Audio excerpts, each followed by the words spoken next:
Hi weavers, నా పేరు శాతవాహన. ఈ వీడియోలో తెలంగాణ ఇంటర్మీడియట్ పబ్లిక్ ఎగ్జామినేషన్స్ 2020 సంవత్సరంలో economics English medium 5 marks questions analysis ఎలా ఎగ్జామినేషన్లో క్వశ్చన్స్ అడుగుతున్నాడు అనే దానికి సంబంధించి ఈ వీడియోలో డిస్కషన్ చేద్దాం. చూడండి, సెక్షన్ బి 5 మార్క్స్ క్వశ్చన్స్, 8 5 జా 40 మార్క్స్ ఎలా అడుగుతున్నాడు క్వశ్చన్స్. సో ఫస్ట్ క్వశ్చన్గా explain the scarcity definitions of economics. So what is the definition of economics లో scarcity definition చాలా ఇంపార్టెంట్ అయినటువంటి క్వశ్చన్. చాలాసార్లు ఎగ్జామినేషన్లో అడిగాడు, మళ్ళీసారి కూడా ఎగ్జామినేషన్లో అడిగే అవకాశం ఉంటుంది. కాబట్టి ఈ క్వశ్చన్ బాగా టార్గెట్ చేయండి. ఎక్కువగా ఎగ్జామినేషన్లో అడుగుతాడు. సో డెఫినేషన్స్ ఉన్నాయి, Robbins definition, scarcity Robbins definition ఇది ఇంపార్టెంట్ అయినటువంటి డెఫినేషన్ క్వశ్చన్ ఇది. కాబట్టి బాగా చదవండి, ఎగ్జామినేషన్లో అడిగే అవకాశం ఎక్కువగా ఉంది. కాబట్టి కాన్సన్ట్రేషన్ చేయండి, కాన్సన్ట్రేషన్తో చదవండి. కాన్సన్ట్రేషన్తో చదివితే ఈ క్వశ్చన్ని మనం ఎగ్జామినేషన్లో ఈజీగా రాయొచ్చు. సైడ్ పాయింట్స్ ఉంటాయి, సైడ్ హెడ్డింగ్స్ ఉంటాయి, వాటిని కూడా జాగ్రత్తగా చదువుకోండి, నేర్చుకోండి. కొంచెం ఈజీ ఆన్సర్, జనరల్ ఆన్సర్, మిగిలిన డెఫినేషన్స్ కన్నా ఇది ఈజీ ఆన్సర్, ఎగ్జామినేషన్లో ఎక్కువగా వచ్చేటటువంటి అవకాశం ఉన్న question. Next question simple. What is utility, what are its types? So what is utility, first utility అన్నాడు కాబట్టి you have to write the definition of utility, దాని డెఫినేషన్ రాయండి. Next what are the types of utility అన్నాడు. So then you have to write the types of utility. So few types are they: form utility, place utility, time utility and service utility. So ఇవన్నీ మనకు explanation రాయాల్సి ఉంటుంది. Sir మాకు బుక్లో చాలా బ్రీఫ్గా ఉంది, ఆన్సర్ చిన్నగా ఉంది, మార్కులు ఎక్కువ పడతాయా? అన్నది ఉన్నట్టుగా రాయండి, ఖచ్చితంగా మార్కులు పడతాయి. ఇది మోస్ట్లీ ఇంపార్టెంట్ క్వశ్చన్, దీన్ని బాగా కాన్సన్ట్రేషన్ చేయండి. చాలాసార్లు ఎగ్జామినేషన్లో అడిగాడు, మళ్ళీసారి కూడా ఈ క్వశ్చన్ని ఎగ్జామినేషన్లో అడిగేటటువంటి అవకాశం ఎక్కువగా ఉంది. కాబట్టి ఈ క్వశ్చన్ కాన్సన్ట్రేషన్ బాగా చేయండి. What is utility and what are the types of utility అనే క్వశ్చన్ని నేర్చుకోండి. ఎగ్జామినేషన్లో 100% ఎక్స్పెక్టేషన్ క్వశ్చన్. నెక్స్ట్ క్వశ్చన్ చూడండి. Explain the concept of indifference curves, discuss its properties. Explain the concept of indifference curve. First definition అడుగుతున్నాడు చూడండి. కాబట్టి కొన్ని క్వశ్చన్స్కి డెఫినేషన్ అడుగుతాడు, కొన్ని క్వశ్చన్స్ డైరెక్ట్ అడుగుతాడు. అంటే మనకు క్వశ్చన్ ఎలా అడుగుతున్నాడు అనే దాన్ని బట్టి మనం ఎగ్జామ్ రాయాలి. ఇక్కడ డెఫినేషన్ అడిగాడు కాబట్టి first you have to write the definition. What is the indifference curve? First definition రాయాలి. డెఫినేషన్ సాటిస్ఫై అయిన తర్వాత then go to the properties of indifference curve. So 5 or 6 properties ఉన్నాయి సైడ్ హెడ్డింగ్స్ తోటి. ఆ 5 or 6 ప్రాపర్టీస్ ఎగ్జామినేషన్లో మనం రాయాల్సి ఉంటుంది. సో ఈ క్వశ్చన్ కూడా మనకు చాలాసార్లు ఎగ్జామినేషన్లో అడిగాడు, మళ్ళీసారి కూడా ఎగ్జామినేషన్లో అడిగే స్కోప్ ఎక్కువగా ఉంది. కాబట్టి ఈ క్వశ్చన్ని కాన్సన్ట్రేషన్ చేయండి. ఇది సెకండ్ లెసన్ నుంచి వచ్చేటటువంటి క్వశ్చన్. సో ఇందులో 2 క్వశ్చన్స్ కలిసి ఉన్నాయి, concept of indifference and definition of indifference and properties. Then next లెసన్లో నుంచి, డిమాండ్ లెసన్లో నుంచి, ఇది why a demand curve slope has a negative or why a demand curve has a negative slope. So ఈ question అడుగుతున్నాడు, చాలాసార్లు అడిగాడు, మళ్ళీసారి కూడా అడిగే అవకాశం ఉందని దీన్ని ఎక్స్పెక్టేషన్లో పెట్టుకున్నాం మనం. డిమాండ్ కర్వ్ స్లోప్ నెగిటివ్ ఎందుకు ఉంటుంది, డిమాండ్ కర్వ్ నెగిటివ్ స్లోప్లో అనే దానికి సంబంధించి old and new buyers, next substitution effect, income effect, the law of diminishing marginal utility. So ఇలాంటి పాయింట్స్ ఉన్నాయి. ఈ పాయింట్స్ అన్నింటిని మనం ఎగ్జామినేషన్లో రాయాల్సి ఉంటుంది. కాబట్టి mostly important question, 100% of guess question, important question.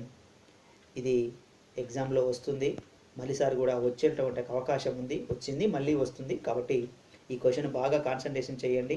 ఇది ఎక్కువగా ఇంపార్టెంట్ అయినటువంటి ఒక గెస్ క్వశ్చన్. కాబట్టి బాగా ప్రిపేర్ కండి, ఎక్కువ మార్కులు వస్తాయి ఈ క్వశ్చన్కి. నెక్స్ట్ క్వశ్చన్ చూడండి. నెక్స్ట్ క్వశ్చన్లో explain the law of demand and examine its exceptions. Easy question and important question. ఏమంటున్నాడు? Explain the law of demand. What is the law of demand? So when the price of the commodity increases, the demand of the commodity decreases. When the price of the commodity decreases, demand of the commodity increases. This is the law of demand. So ఈ definition మీరు రాయాలి. Law of demand definition అడుగుతున్నాడు. Definition రాసిన తర్వాత then go to the exceptions. Exceptions మీరు రాయాల్సి ఉంటుంది.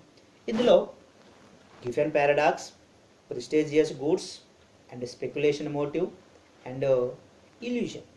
So ఇవన్నీ పాయింట్స్ ఉంటాయి. ఇవి మీరు ఎగ్జామినేషన్లో ఎక్స్ప్లెయిన్ చేయాల్సి ఉంటుంది. సో దీన్ని ఇంతకుముందు 10 మార్క్స్ క్వశ్చన్ కూడా అడిగాడు, కానీ ఇప్పుడు 5 మార్క్స్ క్వశ్చన్లు దీన్ని గెట్ చేస్తున్నాం. ఎక్కువగా వచ్చింది ఎగ్జామినేషన్లో, మళ్ళీ సార్ కూడా ఈ క్వశ్చన్ ఎగ్జామినేషన్లో వచ్చే అవకాశం ఉంది. ఇది ఇంపార్టెంట్ క్వశ్చన్. నెక్స్ట్ చూడండి, explain the classification of market. ఇది కూడా important question. So explain the classification of markets లో on the basis of the markets are divided into 3 categories basically. One is on the basis of the area, on the basis of the time, on the basis of the competition. So ఈ 3 ఉన్నాయి. క్వశ్చన్లో 3 అడిగాడా, 3 రాయాలి. 3 అడిగాడంటే ఏమంటాడు, explain the classification of markets అన్నాడు అనుకోండి, ఖచ్చితంగా area based, time based, competition based ఈ 3 questions రాయాల్సి ఉంటుంది. 3 కాన్సెప్ట్స్ రాయాల్సి ఉంటుంది, 3 టైప్స్. లేదు ఒక్కొక్కసారి ఏమంటాడు అంటే explain the classification of market on the basis of the time and area అడగవచ్చు. అప్పుడు మీరు ఓన్లీ ఆ 2 పాయింట్స్ మాత్రమే ఎక్స్ప్లెయిన్ చేయాలి. కాబట్టి క్వశ్చన్ ఎలా అడుగుతున్నాడు అనే దాన్ని బట్టి మనం ఎగ్జామినేషన్లో దాన్ని సాటిస్ఫై చేయాల్సి ఉంటుంది. ఇది మోస్ట్ ఇంపార్టెంట్ క్వశ్చన్, ఎగ్జామినేషన్లో అడుగుతాడు మళ్ళీ కూడా. నెక్స్ట్ క్వశ్చన్గా చూడండి, what is real veg and what are the functions, what are the factors that determine the real wage. Then ఇందులో చూడండి డెఫినేషన్ అడిగారు first. What is the real wage and what are the determinant factors of real wage? This is mostly important question. చాలాసార్లు ఎగ్జామినేషన్లో అడిగాడు, మళ్ళీ sir కూడా అడిగే అవకాశం ఉంటుంది. కాబట్టి ఈ క్వశ్చన్ని బాగా కాన్సన్ట్రేషన్ చేయండి. చాలాసార్లు ఎగ్జామినేషన్లో వచ్చింది, 2 కలిపి అడుగుతాడు. లేదు only explain the determinant factors of real veg అనవచ్చు. ఇక్కడ మనకు కలిపి అడిగాడు కాబట్టి డెఫినేషన్ రాస్తూ ఆ ఫ్యాక్టర్స్ డిటర్మైన్ చేసేటువంటి డిటర్మినెంట్ ఫ్యాక్టర్స్ ఉన్నాయి, అవి 9 or 10 ఉన్నాయి, మొత్తం రాయాల్సి ఉంటుంది. సో ఓన్లీ 5 అన్నప్పుడు మాత్రమే 5 పాయింట్స్ రాయాలి. కాబట్టి అడగలేనప్పుడు మాత్రం ఖచ్చితంగా అన్ని పాయింట్స్ మనం ఎక్స్ప్లెయిన్ చేయాల్సి ఉంటుంది. ఇది చాలా important question, number of times ఎగ్జామ్లో వచ్చింది, మళ్ళీ సార్ కూడా వచ్చే స్కోప్ ఉన్న క్వశ్చన్. బాగా ప్రిపేర్ కండి ఈ క్వశ్చన్ని, గెస్ క్వశ్చన్. నెక్స్ట్ క్వశ్చన్ చూడండి, explain the gross interest and net interest.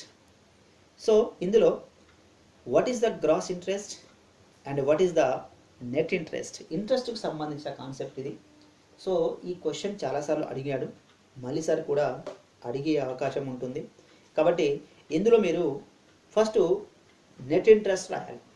Net interest definition రాయాలి, దానికి ఈక్వేషన్ ఉంటుంది, ఆ ఈక్వేషన్ రాయాల్సి ఉంటుంది. అదేవిధంగా నెట్ ఇంట్రెస్ట్ కంప్లీట్ అయిన తర్వాత మీరు గ్రాస్ ఇంట్రెస్ట్ కూడా రాయాలి. So gross interest definition then equation. So దానికి గ్రాస్ ఇంట్రెస్ట్ ఈక్వేషన్స్ ఉంటాయి, అవి కూడా ఎక్స్ప్లెయిన్ చేయాల్సి ఉంటుంది. అలా మీరు గ్రాస్ నెట్ మొత్తాన్ని కలిపి మీరు ఎక్స్ప్లెయిన్ చేయాల్సి ఉంటుంది. అలా రాస్తే మీకు ఎగ్జామినేషన్లో ఎక్కువ మార్కులు వచ్చే అవకాశం ఉంటుంది. కాబట్టి మనకు ఈ లెసన్లో నుంచి ఈ క్వశ్చన్ని ఎక్కువగా టార్గెట్ చేస్తాడు, వచ్చే అవకాశం ఎక్కువగా ఉన్నటువంటి ఒక క్వశ్చన్ ఇది. నెక్స్ట్ క్వశ్చన్గా చూడండి, what are the factors that determine the national income. National ఇన్కమ్లో ఉన్న ఒకే ఒక క్వశ్చన్, ఇంపార్టెంట్ క్వశ్చన్, వేరే క్వశ్చన్కు స్కోప్ లేదు 5 మార్క్స్లో. ఇది ఎక్కువగా నేషనల్ ఇన్కమ్ నుంచి వచ్చే క్వశ్చన్ ఇదే, వేరే క్వశ్చన్స్ లేవు. కాబట్టి what are the factors that determine of national income, లేదు what is national income and what are determinant factors of national income అనొచ్చు. అంటే క్వశ్చన్ అడిగిన దాన్ని బట్టి మనం రాయాలి. ఇక్కడ only determinants of national income అన్నాను కాబట్టి మనం ఏం చేయాలి, determinant factors of national income రాయాలి. అంటే ఎన్ని ఫ్యాక్టర్స్ అయితే ఉన్నాయో అన్ని ఫ్యాక్టర్స్ని మనం ఎగ్జామినేషన్లో ఈ డిటర్మినెంట్ ఫ్యాక్టర్స్ని రాయాల్సి ఉంటుంది. ఈజీగా ఉంటుంది కాన్సెప్ట్, ఒక్కసారి చదవండి. Determinant factors of national income ఎగ్జామినేషన్లో ఈ క్వశ్చన్కు సంబంధించి ఈజీగా ఎగ్జామ్లో రాయొచ్చు. ఇది మోస్ట్లీ గెస్ క్వశ్చన్.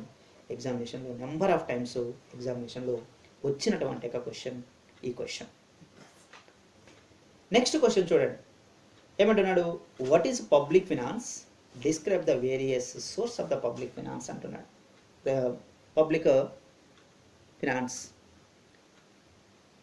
ఇందులో చూడండి, what is public finance and describe the source of the public revenue.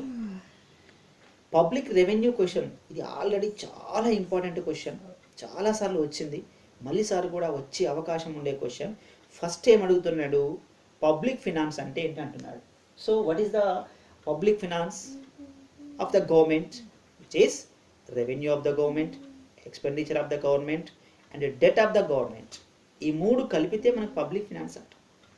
ఇది డెఫినేషన్ మీరు రాయాలి. నెక్స్ట్ డెఫినేషన్ తర్వాత source of the public revenue, గవర్నమెంట్కు రెవెన్యూ ఎక్కడి నుంచి వస్తుంది, ఆ రెవెన్యూ సోర్స్ రాయాలి. Tax revenue, tax revenue, direct taxes, indirect taxes, non tax revenue, commercial revenue, ఇవన్నీ ఎక్స్ప్లెయిన్ చేయాల్సి ఉంటుంది. మోస్ట్లీ ఇంపార్టెంట్ క్వశ్చన్, దాన్ని కాన్సన్ట్రేషన్ చేయండి. Next question, describe the various methods of redemption public debt. So ఇందాక అనుకున్నాం మనం ఏమని, గవర్నమెంట్కు రెవెన్యూ వస్తుంది, ఎక్స్పెండిచర్ చేస్తుంది. సపోజ్ ఒకవేళ expenditure is more than revenue, then అప్పుడు ఏం చేస్తుంది, డెట్, అప్పు తెస్తుంది. ఈ తెచ్చినటువంటి ఒక అప్పును ఎలా తీరుస్తుంది, అదే redemption methods of the public debt. తెచ్చినట్టు గవర్నమెంట్ దగ్గర తేవచ్చు, లేదా వేరే సోర్సెస్ దగ్గర తేవచ్చు. ఎలా తెచ్చినటువంటి ఒక అప్పును ఏం చేయాలి, తీర్చాలి గవర్నమెంట్. మరి ఎలా తీర్చుతుంది, ఆ తీర్చేటటువంటి ఒక మెథడ్స్ అంటే debt redemption methods of the government అంటాము. వాటిని మనం ఎగ్జామినేషన్లో వాటిని ఎక్స్ప్లెయిన్ చేయాల్సి ఉంటుంది. కాబట్టి ఇది కూడా చాలా ఇంపార్టెంట్ అయినటువంటి క్వశ్చన్, చాలాసార్లు ఎగ్జామినేషన్లో అడిగాడు, మళ్ళీసారి కూడా ఇది స్కోప్స్ టు అడిగే అవకాశం ఎక్కువగా ఉంది.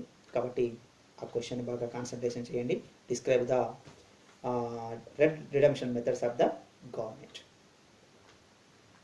Next question, define money and explain the functions of money. ఇక్కడ రెండు క్వశ్చన్ కలిపి అడిగాడు చూడండి. First definition, you have to write the definition, then go to the functions of the money.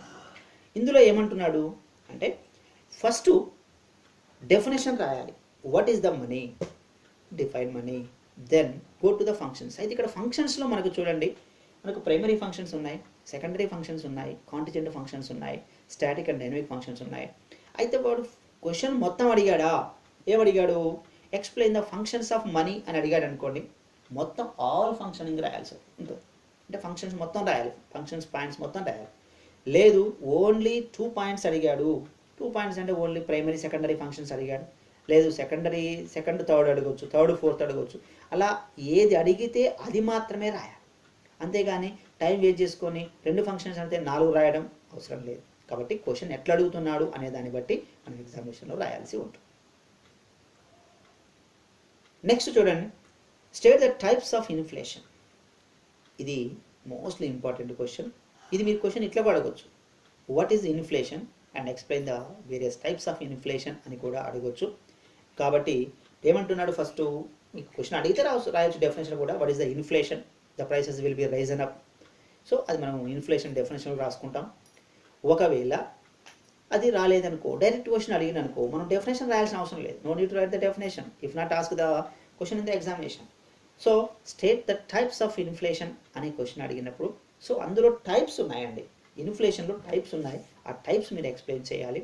Creeping inflation, walking inflation, running and galloping inflation, demand pull inflation, cost push inflation. So ఇవన్నీ types ఉన్నాయి, ఇవన్నీ మీరు explain చేయాలి. ఇవన్నీ explain చేస్తే ఎగ్జామినేషన్లో మీకు మంచి మార్కులు పడతాయి. అన్ని పాయింట్స్ మీరు కవర్ చేయాలి. సో ఇది మోస్ట్లీ ఇంపార్టెంట్ క్వశ్చన్, గెస్ క్వశ్చన్గా మనకు ఎగ్జామినేషన్లో అడగవచ్చు. నెక్స్ట్ ఇంపార్టెంట్ క్వశ్చన్గా ఉన్నటువంటిది ఏంటంటే లాస్ట్ 10th లెసన్లో, what is statistics, explain the relationship with economics. What is statistics, so definition అడిగాడు చూడండి ఇక్కడ, వాట్ ఈజ్ స్టాటిస్టిక్స్ అంటే ఏంటి, దాని డెఫినేషన్ రాయాలి. Then explain its relationship with economics. అసలు స్టాటిస్టిక్స్కు ఎకనామిక్స్తో సంబంధం ఏంటి, మనం చదివేది ఎకనామిక్స్ కదా, మరి స్టాటిస్టిక్స్ ఎందుకు, మరి స్టాటిస్టిక్స్ని అనేది ఎకనామిక్స్కి ఎలా యూజ్ అవుతుంది అనేది అడుగుతున్నాడు. కాబట్టి మనం ఎకనామిక్స్లో ఏది చేయాలన్నా కూడా ఖచ్చితంగా స్టాటిస్టిక్స్ ఉండాల్సిందే. పాపులేషన్ చెప్పాలి, లేకపోతే నేషనల్ ఇన్కమ్ చెప్పాలి, లేకపోతే సెన్సస్ చెప్పాలి, law of diminishing, law of variable చెప్పాలి అంటే ఖచ్చితంగా మనకు స్టాటిస్టిక్స్ ఉండాల్సిందే. కాబట్టి without statistics we can't explain economics. కాబట్టి అది దాని ఇంపార్టెన్స్ రాయాల్సి ఉంటుంది. ఇలా మీకు ఎగ్జామినేషన్లో క్వశ్చన్స్ అడుగుతున్నాడు. ఈ క్వశ్చన్స్కి మనం 14 క్వశ్చన్స్ ఇచ్చాను. 14 క్వశ్చన్స్కి మీరు ఎగ్జామినేషన్లో 12 క్వశ్చన్లు ఎగ్జామినేషన్లో వస్తాయి. మీరు ఎక్స్ప్లెయిన్ చేయాల్సింది ఓన్లీ 8 క్వశ్చన్స్ మాత్రమే ఎగ్జామినేషన్ రాయాల్సి ఉంటుంది. ఇంతకు మించి మీరు వేరే చదవాల్సిన అవసరం లేదండి. ఈ క్వశ్చన్స్ పర్ఫెక్ట్గా ప్రాక్టీస్ అయితే మీరు రాయాల్సినటువంటి ఒక 8 క్వశ్చన్ ఎగ్జామినేషన్స్లో ఇందులో ఉంటాయి. ఖచ్చితంగా మనం కలిసే అవకాశం ఎక్కువగా ఉంటుంది. కాబట్టి ఈ క్వశ్చన్స్ని బాగా పర్ఫెక్ట్గా ప్రిపేర్ కండి. 14th ఉన్నాయి మీకు ఎగ్జామినేషన్లో. 12 క్వశ్చన్స్ ఎగ్జామినేషన్లో అడిగే అవకాశం ఉంది. ఇందులో 8 క్వశ్చన్స్ మనం ఎగ్జామినేషన్లో మనం అటెంప్ట్ చేయాల్సి ఉంటుంది. కాబట్టి మ్యాక్సిమం ఈ క్వశ్చన్స్ని 5 మార్క్స్ని మీరు ఏం భయపడకుండా ఎగ్జామినేషన్లో చదువుకోండి, మంచి మార్కులు వస్తాయి. కాబట్టి ఈ 5 మార్క్స్ ఎక్కువగా మనకు కన్ఫ్యూజ్ అయ్యే సెక్షనే 5 మార్క్స్ సెక్షన్. కాబట్టి గాబరా పడకండి, టెన్షన్ పడకండి, ఏం లేదు. ఇంతకు మించి క్వశ్చన్ ఏం అడిగారు, క్వశ్చన్స్ కొన్నే ఉన్నాయి కదా, అన్ని ఈ క్వశ్చన్సే చదివితే వస్తాయా? డెఫినెట్గా మీరు ఈ ఎక్స్పెక్టేషన్ క్వశ్చన్స్లో పెట్టుకోండి, ఈజీగా ఎగ్జామినేషన్ రాయొచ్చు. కాబట్టి 5 మార్క్స్ క్వశ్చన్ భయపడాల్సిన అవసరం లేదు. కాబట్టి వ్యూవర్స్, ఈ వీడియో కనుక మీకు నచ్చితే లైక్ చేయండి, షేర్ చేయండి. అదేవిధంగా నేను పెట్టేటటువంటి అప్పుడు అప్డేట్స్ అంటే ఇంకా ఇంపార్టెంట్ పేపర్స్ ఇట్లా అప్లోడ్ చేస్తాను, రావాలి అంటే సబ్స్క్రైబ్ చేసుకోండి. So viewers, thank you.